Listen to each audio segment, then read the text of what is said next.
क्या आपको पता है कि पिछले दिनों नोएडा में जो आग लगी उसका मूल कारण क्या है? आप कहेंगे कि मजदूरी बढ़ाना ही तो मूल कारण था। यदि आपका जवाब यही है तो गलत है। एकदम टकटकी लगाकर वीडियो को देखिए। इसका मूल कारण है अमृतकाल का लागू होना और मीडिया का गोदी मीडिया में तब्दील हो जाना। कैसे, उसे ही समझना है। पिछले साल उत्तर प्रदेश में श्रम सुधार कानूनों में बदलाव हुआ था। बहुतों को यह भी नहीं पता है। जो मजदूर और कामगार नोएडा में विरोध कर रहे हैं उनमें से भी बहुतों को नहीं पता है क्या बदलाव हुआ, यानी सुधार के नाम पर क्या बिगाड़ हुआ, उसे भी याद करेंगे। और सुनिए, दुनिया के एक बड़े संगठन ने गंभीर चेतावनी दिया है, क्योंकि आने वाला समय बहुत कठिन हो सकता है। खाने पीने के लाले पड़ सकते हैं। प्राथमिक संकट किसानों पर होगा, इसके बाद हम सब झेलेंगे। डाउन टू अर्थ की जो रिपोर्ट है उस पर विस्तृत चर्चा करेंगे, क्योंकि जल्द ही महंगाई का विस्फोट भी हो सकता है। और तो और नोएडा जैसे शहर में एक नया वर्ग अपनी नाराजगी जता रहा है और वो है घरेलू कामगार। इन सभी मामलों पर एकदम आसान भाषा में चर्चा करेंगे, इसलिए आखिर तक बने रहिए। पहली बार है तो चैनल को सब्सक्राइब करके घंटी बजा दीजिए टन से। हर वीडियो को लाइक और शेयर करना आपकी जिम्मेदारी है। हमारा काम पसंद आता हो तो इसके QR कोड या फिर मोबाइल नंबर का प्रयोग करते हुए जो भी हो सके आर्थिक सहयोग भेजने का प्रयास जरूर करें, ताकि आपके चैनल की गाड़ी चलती रहे। सबसे पहले तो ये समझना जरूरी है कि नोएडा में ऐसी स्थिति क्यों बनी, उसका मूल कारण क्या है। आम आदमी से पूछिए तो जवाब यही मिलेगा कि लोगों की तनख्वाह कम थी, शोषण ज्यादा हो रहा था, काम ज्यादा करना पड़ रहा था, इसलिए नाराजगी हुई और वो सड़क पर आ गए। कई दिनों तक धरना देते रहे, सुनवाई नहीं हुई तो मामला हिंसक हो गया। मगर सवाल तो ये है कि इन्हें सड़क पर क्यों आना पड़ा और मामला हिंसक क्यों हो गया। अब आपको बता दें कि अमृत वर्षा होने से पहले, यानी अमृतकाल लागू होने से पहले, तमाम अखबारों और अन्य मीडिया संस्थानों में लेबर बीट हुआ करता था। यानी लगभग सभी मीडिया संस्थानों में कुछ पत्रकार ऐसे रखे जाते थे जो लेबर यूनियंस के नेताओं के संपर्क में रहते थे, उनके बीच जाते थे, मिलते जुलते थे, बातचीत करते थे, पता लगाते थे कि क्या चल रहा है, उनकी समस्याएं क्या हैं, मुद्दे क्या हैं, उनकी प्लानिंग क्या है, वो क्या करने वाले हैं। ये सारी बातें मजदूर और कामगार अपने नेताओं को बताते थे और उनके नेता पत्रकारों को बताते थे। पत्रकार अखबारों में छापते थे, सरकार को सूचना मिलती थी और समय रहते इन चीजों का निदान ढूंढा जाता था। इतना ही नहीं, इन पत्रकारों से इंटेलिजेंस के लोग भी जुड़े रहते थे, यानी पुलिस। वो भी खबर निकालते थे कि क्या समस्याएं चल रही हैं, भविष्य में क्या हो सकता है, कैसी नाराजगी है। तो इंटेलिजेंस भी चौकन्ना रहता था, सरकार को सूचित करता था और समय रहते हल ढूंढने का प्रयास सरकार करती थी। मगर आज की तारीख में अमृतकाल लागू होने के बाद जरा पता लगाइए कि कितने संस्थानों के भीतर, कितने अखबारों के भीतर लेबर बीट छापी जाती है और कितने पत्रकार मजदूर संगठनों, किसान संगठनों आदि को कवर करते हैं, उनसे बातचीत करते हैं, उनके बीच है। पत्रकारों को तो छोड़िए, ज्यादातर जो किसान नेता बने घूमते हैं ना, उन्हें भी किसानों की समस्याओं के बारे में कोई जानकारी नहीं। सारी जानकारी चुनावी पोस्टरों तक सीमित है। यानी मजदूरों आदि की समस्याओं को विस्फोटक होने से पहले जानकर उनका हल ढूंढने का जो सिस्टम था, उस सिस्टम को ही बर्बाद कर दिया गया। सोचिए, उसी नोएडा में देश के बड़े बड़े चैनल हैं और वहीं पर कर्मचारियों के भीतर इतना गुस्सा पनप रहा था, किसी चैनल को जानकारी नहीं हुई। ये जानकारी क्यों नहीं हो पाई? क्योंकि उन्होंने मजदूर संघ और इस तरह के जितने भी संगठन हैं, इन सब के लिए अपना पत्रकार और पत्रकारिता ही खत्म कर दिया। जब ऐसी कमरों में बैठ के ही करोड़ों का सरकारी विज्ञापन मिलता हो और मनगढ़ंत झूठ परोस के ही तमाम सुख सुविधाएं मिलती हो, तो मजदूरों के बीच कोई क्यों जाएगा? हर कोई एनडीटीवी का प्रणव राय तो है नहीं कि इतना बड़ा संस्थान खड़ा करने के बाद, इतना बड़ा नाम बनाने के बाद भी प्रणव राय एक हाथ में माइक, दूसरे में मोबाइल लेकर पश्चिम बंगाल का चुनाव कवर करने चले गए। ये तमाचा है उन लोगों के मुंह पर जो चैनल को 3-5 करके खरीद के ये सोच रहे थे कि प्रणव राय के हौसले को तोड़ देंगे। बहरहाल, नोएडा मामले में पत्रकारिता को मारकर प्रदेश की इंटेलिजेंस भी पूरी तरह से फेल हो गई। अगर इन मजदूरों के बीच कोई पत्रकार आता जाता रहता तो उसे इनकी समस्याओं का पता होता, बातें मीडिया में आती, इंटेलिजेंस यानी सरकार के पास भी जाती, आग लगने से पहले भीतर की आग को बुझाया जा सकता था। तो मूल समस्या ये नहीं है कि इनकी तनख्वाह कम थी और ये नाराज थे। मूल समस्या ये है कि आग लगने की, उनकी नाराजगी की खबर सुन्न पड़ी सरकार को क्यों नहीं लगी। और इसके पीछे का कारण है पत्रकारिता की हत्या। और तो और जब माहौल खराब हो जाता है तो यूपी के मुख्यमंत्री समेत उनके तमाम नेता इसे नक्सली एजेंडे और पाकिस्तानी साजिश से जोड़ देते हैं। सोचिए ये किस हद की नपुंसकता है। और अगर पाकिस्तान दिल्ली से सटे नोएडा में इस तरह का हिंसक प्रदर्शन करवा सकता है तो फिर सोचिए वो कितना ताकतवर है। फिर तो देश के गृह मंत्री, रक्षा मंत्री को तुरंत इस्तीफा मार देना चाहिए और उनसे पहले प्रधानमंत्री को दे देना चाहिए। कभी तो कहते हैं कि घर में घुस के पाकिस्तान को मार देंगे और दूसरी तरफ कह रहे हैं कि पाकिस्तान आपके घर में घुस के आग लगा देता है। और तो और जिन लोगों की नाराजगी को नक्सली साजिश का नाम दिया जाता है, उन्हीं लोगों की तनख्वाह रातों रात दनादन बढ़ा भी देते हैं। गजब की बतौलेबाजी चल रही भाई। जिसके मन में जो आता है बोल देता है, कोई जिम्मेदारी नहीं, कोई जवाबदेही नहीं। गए थे नमाज बख्शवाने, रोजे गले पड़ गए। जी हाँ, अभी नोएडा में सरकार ने किसी तरह मजदूरों के आंदोलन से पार पाया था कि तब तक मेड मेम लोग सड़क पर आ गए। इनका कहना है कि घर में काम करने वाले इन लोगों की रोज की दिहाड़ी 85 से 100 रुपया है। ऐसे में घर चलाना बहुत ही मुश्किल हो रहा है। फीस, कापी किताब, बच्चों की पढ़ाई, बुजुर्गों की दवाई और किचन का खर्चा, सब जरूरी खर्चों के जोड़ घटाना में उलझी हुई जिंदगी अब खुद ही एक सवाल बन गई है। मालिक लोगों को कितना कहते रह जाओ, कोनो फर्क नहीं पड़ता है। उल्टे 2 छुट्टी से ज्यादा लेने पे पगार से पैसा काट लेते हैं। इतना ही नहीं, कभी कभी तो चोरी का इल्जाम ठोक के भी काम से बाहर कर देते हैं। मेड्स लोगों की मांग है कि इनके वेतन को भी जब तक दोबारा से निर्धारित नहीं कर दिया जाता तब तक काम पर नहीं लौटेंगी। एक बात तो साफ है कि आम आदमी थोड़ी सी मजदूरी में किसी तरह जिंदा है बस, चाहे वो दुकान में काम कर रहा हो या फिर किसी कारखाने में। सबकी हालत पतली हो चुकी है। हर जगह आमदनी अठन्नी और खर्चा 10 रुपया हो गया है। इन मेड्स लोगों को लगा होगा कि ऐसे भी कोनो नहीं सुन रहा है, क्या पता सड़किया पर बैठने पे मालिकों की जगह सरकारें सुन ले। असली मालिक जिस तरह से अभी हाल में मजदूरों की मजदूरी फिक्स हुई है, यानी कर्मचारियों की, क्या पता मेड्स लोगों की भी बात सरकार के कान में पहुंच जाए। पत्रिका वेबसाइट की एक खबर के अनुसार गौतम बुद्ध नगर पुलिस कमिश्नरेट ने इनके प्रदर्शन के बारे में बताया कि सेक्टर 121, सेक्टर 70 में घरों में काम करने वाली घरेलू सहायिकाओं ने अपने काम का पैसा बढ़ाने को लेकर प्रदर्शन किया, जो कि शांतिपूर्ण रहा। पुलिस के अनुसार कानून व्यवस्था में कोई दिक्कत नहीं हुई। सवाल प्रदर्शन का नहीं है, सवाल वाजिब मांग का है। अभी भी कुछ लोग कहेंगे कि इतनी आबादी है कि इनको इतने में ही काम करना पड़ेगा, आखिर ये जाएंगे कहाँ। ये सवाल कोई नया नहीं है। नया सवाल ये है कि जिस देश में मजदूर अभी न्यूनतम मजदूरी को तय करने के लिए सड़कों पर संघर्ष कर रहे हो, वहाँ की सरकार किस हिसाब से देश को 2047 में विकसित राज्य बनाने का सपना देख रही है। माफ करिएगा, सपना देख नहीं रही है बल्कि सपना बेच रही है। सवाल यह है कि मेड्स का काम करने वाली महिलाएं जो मातृशक्ति वंदन कार्यक्रम का भी एक हिस्सा है, जिनके नाम पर संसद में बिल लाने का प्रयास चल रहा है, क्या 3000 की पगार उनको दे के आप 5 लेन की अर्थव्यवस्था की बात करेंगे? आप ही बताइए महामानव, ऐसे कोई राष्ट्र विकसित हुआ है आज तक? अमेरिका, कनाडा और यूरोपीय देशों की बात छोड़िए, अभी हम लोग चीन का भी मुकाबला नहीं कर सकते। भारत में 11,000 से 13,000 पगार पर काम करने वाले मजदूरों को लाठी तक खाना पड़ता है और चीन के भीतर एक आम मजदूर 45 से 50,000 रुपए महीने कई साल से कमा रहा है। सखी सैया तो खूब कमात है, महंगाई डायन खाए जात है। गाना याद है कि नहीं? पीपली लाइव सिनेमा का है। लग रहा है कि पूरा देश इस समय पीपली लाइव बन गया है।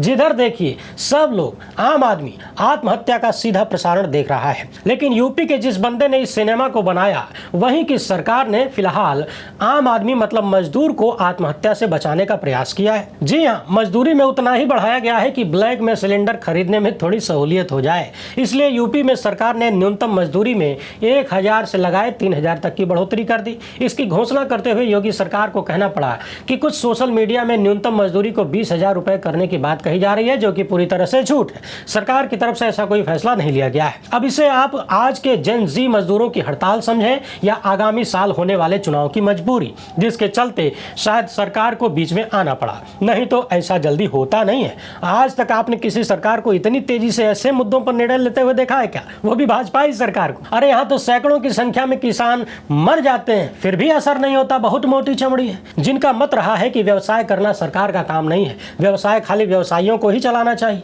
मंत्री और विधायक खाली अपने वोट पर फोकस करें और अगली बार जीत को मुमकिन करने का प्रयास करें। ये हम नहीं कह रहे जी, विश्वगुरु जी का मंत्र है। फिर भी यूपी सरकार को इतनी तेजी से मजदूरों की मजदूरी पर कार्रवाई करने के लिए धन्यवाद। उम्मीद है और भी कई मजदूरी के मुद्दों पर भी सरकार जल्द से जल्द ध्यान देगी। फिलहाल इस मुद्दे पर जनसत्ता वेबसाइट के अनुसार ये नया आदेश 1 अप्रैल 2026 से लागू होगा। सरकार ने जो नई दरें लागू की है, उसमें अब एक अकुशल मजदूर को गाजियाबाद में 11,313 रुपए की जगह 13,690 रुपए मजदूरी मिलेगी। अर्धकुशल मजदूरी 12,545 से बढ़कर 15,059 रुपया हो गई है। साथ ही कुशल मजदूर को 13,940 रुपए की जगह 16,868 रुपए मिलेंगे। ये तो रही बात गाजियाबाद की। इसके अलावा अन्य नगर निगमों में जो मजदूरी बढ़ी है, उसमें भी कमोबेश ऐसी ही स्थिति है। यहाँ मजदूरी बढ़ी है पर वैसी नहीं जैसी गाजियाबाद में। हो सकता है सरकार को लगा हो कि गाजियाबाद थोड़ी महंगी जगह है, मगर सवाल यह है कि अब तक सरकार कहाँ सो रही थी, पता नहीं था कि कितनी महंगी जगह है। बहरहाल सरकार ने महसूस किया कि गाजियाबाद महंगी है, आजमगढ़, मऊ, बनारस थोड़ा सस्ता है, लिहाज से इन जगहों पर अकुशल मजदूर को 13,006 रुपये, अर्धकुशल मजदूर को 14,306 रुपये और कुशल मजदूर को 16,025 रुपये मिलेंगे। ये तो रही बात नगर निगम की। अब जरा और जिलों की बढ़ी हुई मजदूरी पर नजर डाल लेते हैं। यूपी के अन्य जिलों में अकुशल मजदूर को 12,356 रुपया, अर्धकुशल को 13,551 रुपया और कुशल मजदूर को 15,224 रुपया मजदूरी मिलेगी। इसके साथ ही सरकार ने यह भी कहा है कि अभी वेज बोर्ड की बैठक में इसकी समीक्षा होगी। अब आपको पता ही है ऐसा क्यों हुआ। अभी हाल ही में मजदूरों ने नोएडा में अपनी मजदूरी को लेकर आंदोलन किया। यह आंदोलन हिंसक हो गया, जिसमें पथराव और तोड़फोड़ भी हुई बड़े स्तर पर। जिस तरह के सवाल मजदूरों ने मीडिया के लोगों के सामने उठाए वो कहीं से भी गलत नहीं थे, पर मजदूरों के मांग करने का तरीका पूरी तरह से अलोकतांत्रिक हो गया। यह भी हो सकता है कि आज के जेन जी शायद ट्रेड यूनियन से वाकिफ नहीं हो। यह भी आप कह सकते हैं कि ऐसा अचानक से नहीं हो जाता, स्थिति अचानक से कभी भी विस्फोटक नहीं होती है। एक महिला रिपोर्टर को महिला लेबर बता रही थी कि HR सही से बात नहीं करता, उल्टे गरिया भी देता है, 8 घंटे की जगह 10 से 12 घंटे काम लिया जाता है, ओवर टाइम भी नहीं दिया जाता, और भी बहुत कुछ बताया। लेकिन यहाँ उस महिला कर्मी ने यह नहीं बताया कि निज़ाम बदल चुका है। शायद उनको पता ही ना हो कि यूपी के भीतर श्रम सुधार के नाम पर पिछले साल ही नवंबर में काफ़ी सारे नियम बदल दिए गए, काम के घंटे बढ़ा दिए गए। ये नियम हर उस प्रतिष्ठान पर लागू होते हैं जहां 20 से ज़्यादा लोग काम करते हैं। अब काम की शिफ्ट 8 घंटे की जगह 9 घंटे है। साथ ही किसी भी कर्मचारी से संस्थान अब 11 घंटे भी काम करवा सकता है। इसको ऐसे समझ लीजिए, पहले जहां रात की शिफ्ट में महिलाएं रात को 9 बजे से सुबह 6 बजे तक काम करती थीं, अब इसे बदलकर शाम 7 बजे से सुबह 6 बजे तक कर दिया गया है। साथ ही जहां भी कर्मचारी खड़े होकर काम करते हैं उनको बैठने का प्रबंध करना अनिवार्य कर दिया गया है, क्योंकि कोई भी कर्मचारी सिर्फ खड़ा होकर कितने देर तक काम कर सकता है। हर संस्थान या नियोक्ता को नियुक्ति पत्र देना अनिवार्य कर दिया गया है। अब इन्हीं बातों पर गौर करते हैं। कभी आपने किसी मॉल के कर्मचारी को बैठते देखा है क्या हर कर्मचारी के पास नियुक्ति पत्र है? कहा तो बहुत कुछ जाता है, लेकिन होता कितना है? वास्तव में ऐसा जल्दी होता नहीं। वैसे ही जैसे चुनाव के वक्त कह दिया जाता है कि फलाने काम कर देंगे, ढिमकाने काम कर देंगे, फिर कह दिया जाता है कि अरे वो तो चुनावी जुमला था जी, एगो जुमला क्या फेंक दिया, आप लोग तो पीछे ही पड़ गए। बताइए। वैसे भी यूपी के मुख्यमंत्री योगी आदित्यनाथ ने प्रदेश की जनता से अपील किया है कि सोशल मीडिया के माध्यम से प्रसारित की जा रही भ्रामक सूचनाएं पूर्णतः निराधार है। केवल आधिकारिक स्रोत से प्राप्त सूचनाओं पर ही विश्वास करें। साथ ही उनकी अपील नियोक्ताओं से भी है कि नियमानुसार श्रमिकों को अवकाश, हर महीने वेतन, ओवरटाइम का नियमानुसार भुगतान, बोनस, सामाजिक सुरक्षा और महिला श्रमिकों की सुरक्षा और सम्मान सुनिश्चित करें। यही तो सब चाहते हैं, लेकिन हो जाए तब ना। राशन के लाइन में लगे नागरिक कहते हैं कि सरेआम कोटेदार राशन काटने की बात करता है, काटियो लेता है और उसका कुछ नहीं होता है। उम्मीद है इन मजदूरों की मजदूरी के साथ ऐसा नहीं होगा। अब जब मजदूरों की बात हो गई तो किसानों की भी चर्चा कर लेते हैं। बड़ा जरूरी मसला है। कहें कि सरकार ने इनके लिए किसान सम्मान निधि की व्यवस्था किया है, जिसे कांग्रेसी सरकारें कबू नहीं कर पाई।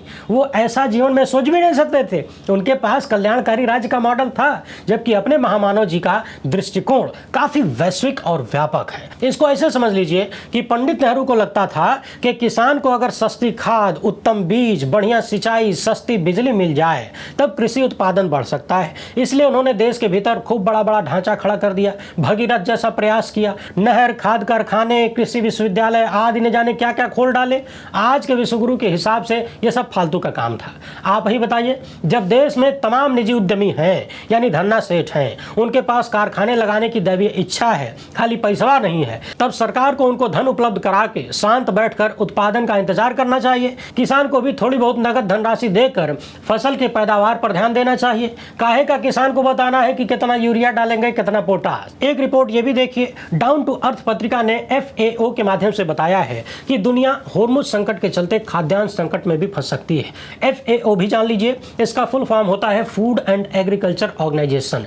हिंदी में इसको कृषि एवं खाद्य संगठन कहते हैं। अभी इसने अपने मुख्यालय रोम से 13 अप्रैल को एक चेतावनी भरी प्रेस विज्ञप्ति जारी किया। इसने आशंका जताया है कि होर्मुज मामले पे यदि समय रहते काबू नहीं पाया गया और इसके साथ अल नीनो जैसे जलवायु प्रभाव भी जुड़ गए तो परफेक्ट स्टॉर्म जैसी स्थिति बन सकती है। ये एक ऐसी स्थिति होगी जो महामारी के बाद के संकट से भी गंभीर होगी। ये बात ये संगठन क्यों कह रहा है, इस पर भी विचार करना जरूरी है। FAO के अनुसार दुनिया के 20 से 45% तक कृषि इनपुट जैसे खाद और ऊर्जा के सामान इसी रास्ते गुजरते हैं। अब जब ये रास्ता ही बाधित रहेगा तो जाहिर सी बात है आपूर्ति भी प्रभावित होगी।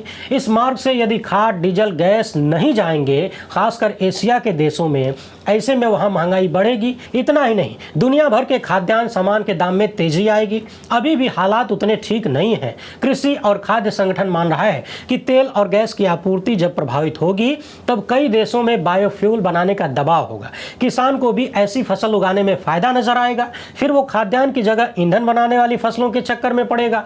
नतीजा, दुनिया के सामने अनाज का संकट आ सकता है।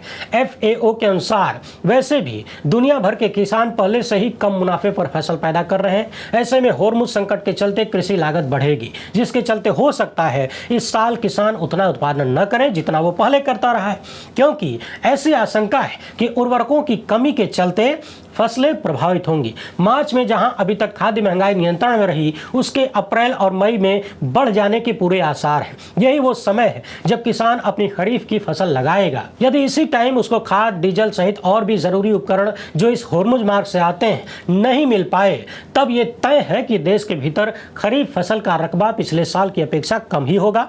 FAO सुझाव दे रहा है कि जोखिम झेल रहे देशों को तुरंत आर्थिक सहायता उपलब्ध करानी होगी, नहीं तो इन देशों के भीतर हालात बिगड़ सकते हैं। इस संस्था के मुख्य अर्थशास्त्री मैक्सिमो टोरेरो कहते हैं कि उर्वरक और ऊर्जा बाजार बहुत कम लचीले होते हैं, इसलिए थोड़ी भी सप्लाई प्रभावित होती है तब इसका असर बाजार में तुरंत अनाजों की कीमतों में उछाल ला सकता है। खाड़ी में चल रहे युद्ध के चलते पैदा हुए ग्लोबल वार्मिंग से भी वर्षा अब की कम होने की आशंका है। बरसात सिर्फ भोजन का ही प्रबंध नहीं कराती, पीने का पानी भी उपलब्ध कराती है। इसलिए भी दुनिया को इस मसले पर भी सोचना होगा, नहीं तो जितना लोग युद्ध के चलते सीधे प्रभावित हो रहे हैं उससे कहीं ज्यादा अपरोक्ष रूप से प्रभावित होंगे। अब आप ही बताइए कि ट्रंप की नाकाबंदी के चलते दुनिया के चूल्हाबंदी के हालात भी बन रहे हैं, इसे कौन रोकेगा? यह भी एक बड़ा सवाल है। काहे कि वैसे भी दुनिया अमेरिका के हिसाब से ही चलती हुई दिख रही है। यह तो तय है कि इस युद्ध को अमेरिका ही रुकवाएगा, चाहे भले इसके लिए डेमोक्रेटिक नेताओं को आगे आना पड़े।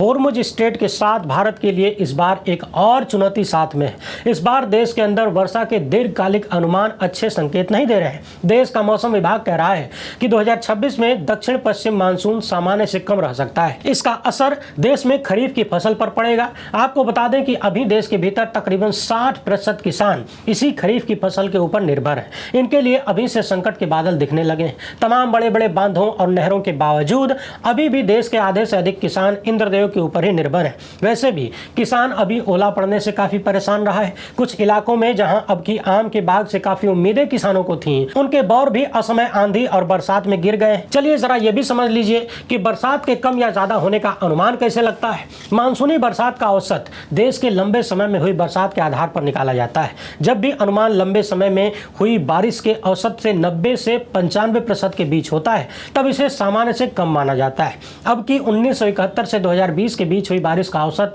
लगभग 868.6 मिलीमीटर है, जबकि मौसम विभाग अपनी प्रेस नोट में कह रहा है कि अब की देश के भीतर बरसात का मात्रात्मक स्वरूप दीर्घकालीन औसत का 92% हो सकता है। इसका मतलब तकरीबन 800 मिलीमीटर वर्षा होने का अनुमान है। इसमें 5% के बराबर मॉडल संबंधी गड़बड़ी की आशंका होती है। साल 2026 में मानसून का औसत सामान्य से कम रहने की संभावना 31% है, सामान्य रहने की संभावना 27% है। जबकि जब भी दीर्घकालीन वर्षा के अनुमान लगाए जाते हैं तब कम वर्षा की संभावना का प्रतिशत 17% रहा है और सामान्य रहने का 33%। इसका अर्थ यह है कि अब की कम बरसात होने की आशा पिछले सालों में कम बारिश की हुई आशा से 14% ज्यादा है।